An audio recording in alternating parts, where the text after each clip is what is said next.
Bernard Bouin, bonjour et merci donc d'avoir répondu à notre invitation.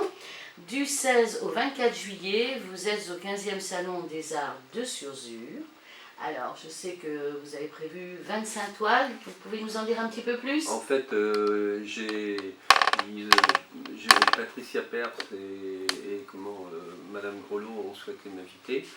Moi, je voulais faire une présentation qui a une tenue au niveau de la taille aussi, et puis du contenu. Donc, ils m'ont découpé un espace suffisamment grand qui fera à peu près 6 mètres de large sur 18 mètres de long. Ah oui, un bel espace quand même. Divisé en 2 parties. Et puis parce que je pense que le public, vous pouvez avoir le public pour ça, j'ai souhaité présenter le travail que j'avais fait sur Venise entre 2013 et 2015. Voilà. Un petit coup de cœur. Venise, bah oui, un petit coup de cœur. J'y suis allé déjà en 2012. J'y ai travaillé un petit peu, surtout l'année suivante j'y suis retourné pour exposer une partie de ce travail. Et puis également le projet que j'avais fait sur Nietzsche, d'après le Zarathustra de Nietzsche, musique-peinture dans un palais, le palais Albrizzi. Et oui, ce qui m'intéressait dans Venise, de voir comment, bon, je pense que le sujet pour un peintre, pour moi, c'est qu'un prétexte à explorer une vision intérieure. Et en fait, Venise, un sujet très fort, très marqué, très peint par les peintres les plus grands. Et je voulais savoir comment je pourrais rester moi-même, tout au moins d'un sujet aussi fort comme celui-là, et puis apporter une touche personnelle. Voilà. Oui, et puis vous portez un intérêt et un amour peut-être un peu particulier aux peintres du XVIIe siècle. Voilà, j'aime bien les peintres italiens. Au début de mon travail. C'est ce qui vous a amené à vous lancer dans la peinture. Au début, c'était les peintres primitifs, les Piero della Francesca, plutôt des peintres qui vivaient à Florence. Sur Venise, j'aime beaucoup quand même Titien, qui est quand même des grands peintres de la peinture, de toute l'histoire de la peinture. Et puis Venise, c'est une ville quand même, c'est une ville extraordinaire, qui est presque devenue un musée, on peut le regretter, mais ça a été l'image de l'Europe, avec les liens avec l'Asie, Constantinople, etc. Plus tous les intellectuels qui s'y sont retrouvés à la fin du 19e siècle. C'est quand même une ville assez enthousiasmante, qu'il faut savoir découvrir, parce qu'en fait le tourisme est tellement fort à l'heure actuelle, que pour découvrir Venise, il faut faire un effort d'aller dans les sentiers non battus. Voilà. Oui, dans les petites rues. Dans les petites rues, la nuit, enfin moi ne pas hésiter à ne pas hésiter à oublier momentanément les sites privilégiés par les touristes. Alors, si on en revenait malgré tout à cette exposition donc, à Surzur, donc on sait donc c'est sur Venise, de toute manière vous avez déjà exposé plusieurs fois à Venise. J'ai exposé une fois à Venise, j'ai fait 2 expositions, le Zarathustra que j'avais fait de Nietzsche et d'après Strauss au Palazzo Albrizzi, et puis également à l'Alliance française. J'ai exposé ces œuvres, une partie de ces œuvres-là, parce que le Casino Vénier, c'est un tout petit lieu magnifique, où est l'Alliance française, mais qui ne permet pas de faire des accrochages très importants. Je crois que j'avais 16 œuvres. Oui. Mais une partie de celles qui étaient là-bas... donc on va les retrouver. On va les retrouver, une partie et d'autres, que j'ai fait depuis, parce qu'après cette exposition, je l'ai montée à Paris. J'ai dû montrer là en Paris en 2013. Et donc, et puis je l'ai montré une fois à Carnac, où j'expose tous les ans, voilà. Mais sur ce côté-là de la presqu'île, ils n'ont jamais vu mon travail, je pense. D'accord. Même au niveau de l'hôtel de Limoux. Sauf ceux qui viennent à Vannes. Ceux qui viennent à Vannes. Mais autrement, l'été, je pense, pour une clientèle d'été, ils ne connaissent pas mon travail. Alors, pas de Carnac cette année? Si, quand même. Si, oui, parce que, avec autre chose. Là, par exemple, sur Surzur, ça sera donc Venise. Oui. J'ai fait un projet autour de 24 peintures. Sur les grands formats, il y en aura une dizaine. Ceux-là, ils y seront. Les petits formats, on verra au dernier moment, à l'accrochage. Et puis autrement, je vais exposer. J'ai été invité par l'intermédiaire de Paul-Émile Durand, à Saint-Gildas, au jardin de je ne sais plus comment ça s'appelle, les jardins de Kérasène. Voilà. C'est un espace que vient de créer la mairie de Saint-Gildas, à côté de la mairie, très bel espace. très bien éclairé, avec beaucoup de fenêtres, 140 mètres carrés. Et là, le projet sera différent. Alors, les deux expos, là, à Carazen, à Saint-Gildas, ça sera du 13 au 20 Juillet. juillet. Donc, on Donc, aura un chevauchement. Ah oui, ils vont chevaucher. Voilà. Et là, je mettrai plutôt des œuvres que j'ai présentées à Paris l'année dernière, avec ce que j'avais appelé promenade nocturne, c'est-à-dire des scènes de nuit autour des paysages de Carnac et puis de Vannes aussi, Conlo beaucoup. Il y aura beaucoup d'œuvres l'exposition de l'année dernière, ça, voilà, que j'avais fait à Paris.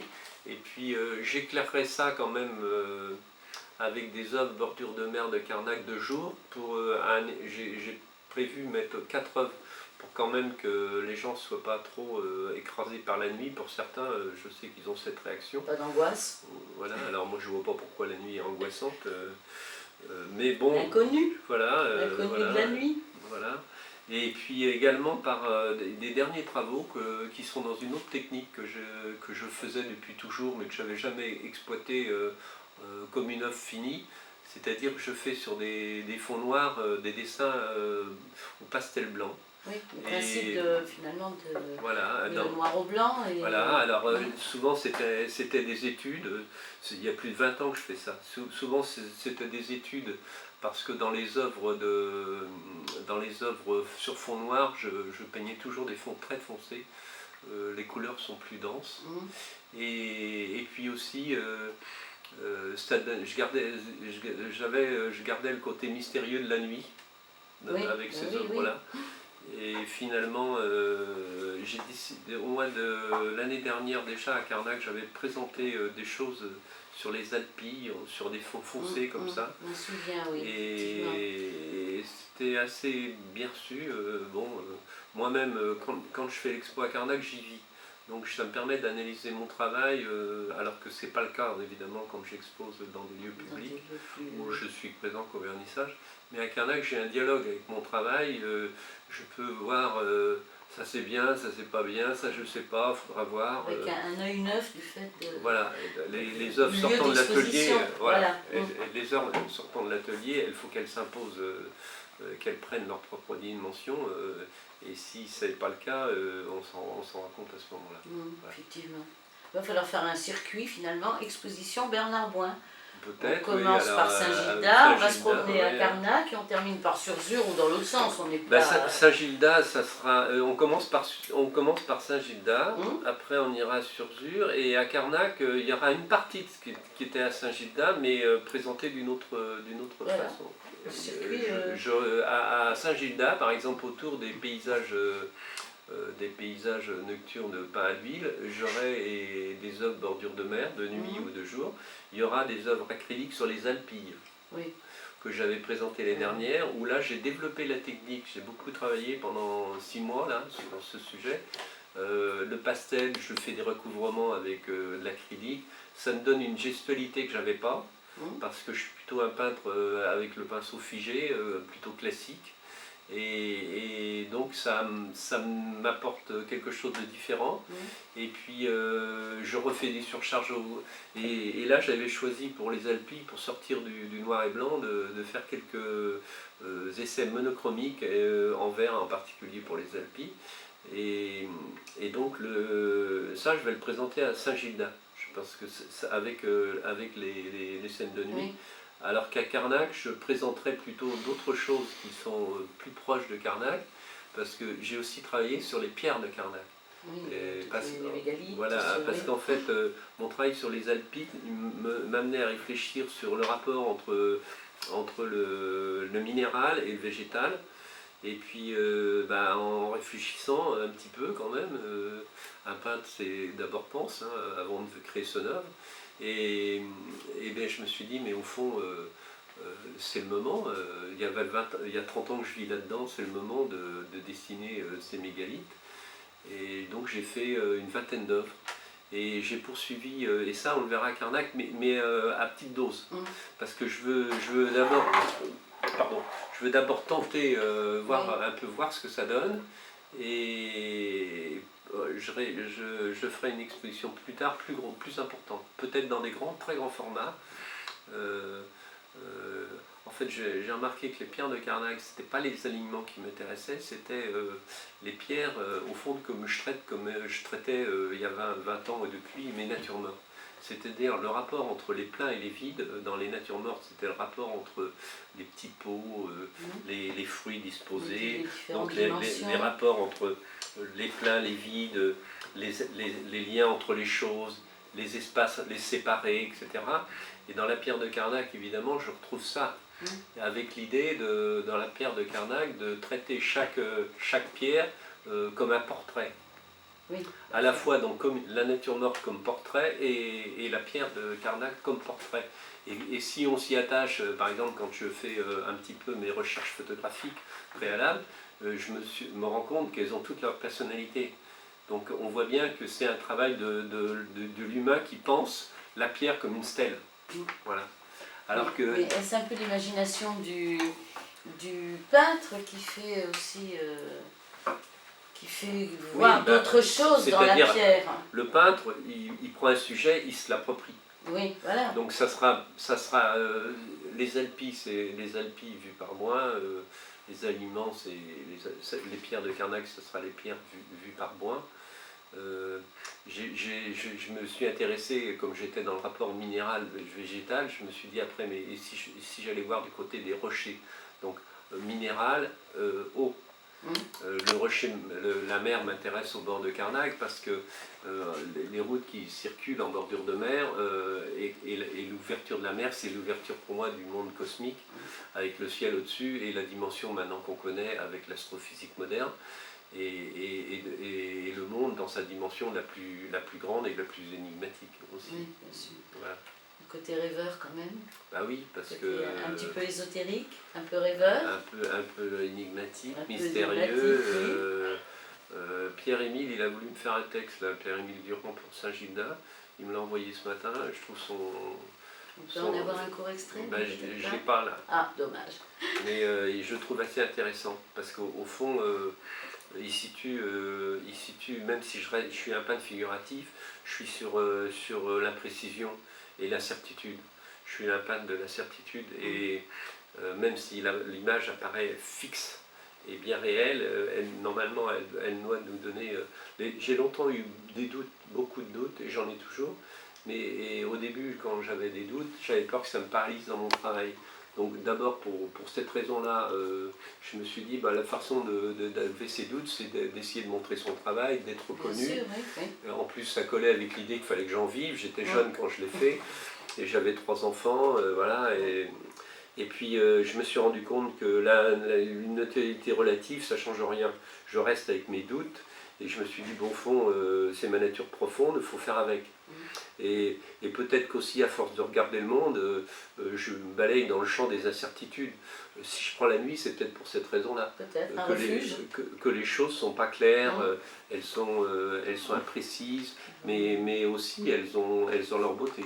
Voilà. Et puis un refuge où ça permet de laisser échapper sa pensée.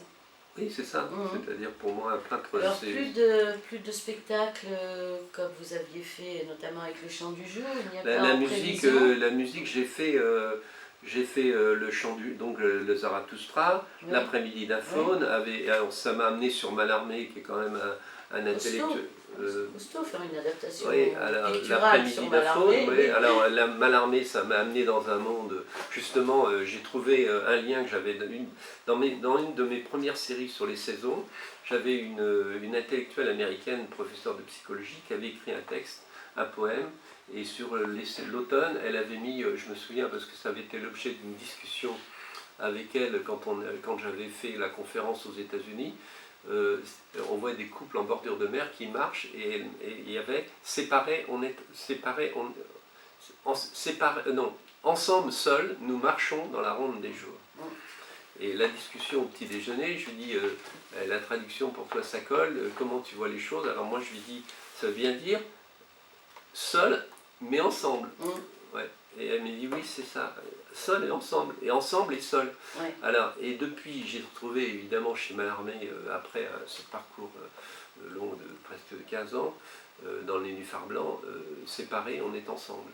Et en fait, tous mes quais de gare où on me disait c'est de la communicabilité, on voit des gens sur des cas différents qui ont l'air plongés dans leur monde. Pour moi, c'est ma problématique de l'humain, c'est-à-dire à la fois, l'aventure de la vie est probablement une aventure solitaire, du début jusqu'à la fin, mais on a un désir de l'autre qui aussi nous amène à créer des sociétés. Oui. Mais ce n'est pas aussi naturel que ça, et d'où le chaos qu'on voit de temps en temps. Voilà. Sur le plan. Voilà. Alors pour terminer, vous pouvez nous commenter un petit peu. J'ai lu que vous aviez dit c'est par la nature que l'on peut donner au monde la dimension qu'il a. Alors, oui, alors pour mots. moi, au début, j'étais beaucoup sur les personnages, parce que quand j'ai commencé à peindre, j'ai commencé par ceux que j'aimais, c'est-à-dire regarder Piero de la Francesca, tout ça. Donc ici, plus près de nous, Balthus, Édouard Report. Alors je me sentais ni rien de tout ça. Chez Édouard Report, j'aimais beaucoup le côté réaliste et de la vie de ces personnages voilà. aussi, oui. Chez Balthus, ce retour au Quattrocento italien de Piero da Francesca de Giotto. Et petit à petit, je me suis éloigné dans le regard du personnage. Quelquefois, j'étais un peu gêné par quelques scènes que je trouvais peut-être narratives, où il peut y avoir un malentendu sur la lecture de la peinture. Et je me suis intéressé à la nature pure. Alors, la nature, le printemps, été, automne, hiver, l'idée du temps, l'idée aussi de la nature comme un rêve, évidemment, le jardin, le paradis terrestre, hein, tout simplement, peut-être. Et puis, et je me suis dit, au fond, la nature comme miroir de mon intériorité. Voilà. C'est-à-dire, au fond, on le sait scientifiquement maintenant, on est un produit du monde. Hein. Donc, le monde qui nous porte, c'est aussi le monde qui nous ont fabriqué. On est sans doute plus important qu'une feuille d'un arbre parce qu'on a une conscience, on développe des valeurs morales et donc on a peut-être en main un destin, peut-être, mais la nature est puissante quand même. C'est là-dessus qu'on va conclure. Voilà. Merci Bernard Bouin.